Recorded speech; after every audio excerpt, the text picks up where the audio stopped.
To my YouTube channel. Please subscribe to my YouTube channel. ये हमारा classes का science book है जिसमें आज हमारा 5वां लेक्चर है। अगर आप इस चैनल में ना जरूर सब्सक्राइब करना।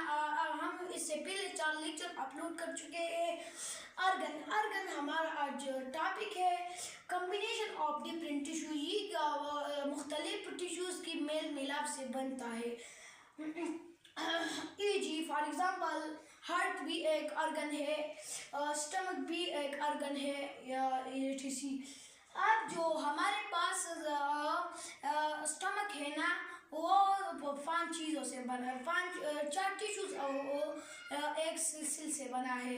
वो मतलब कनेक्टिव टिश्यू से बना है, और इपिथेलियल टिश्यू से बना है, मस्कुलर टिश्यू से बना है, नर्व टिश्यू से बना है, और रेड ब्लड सेल से बना है।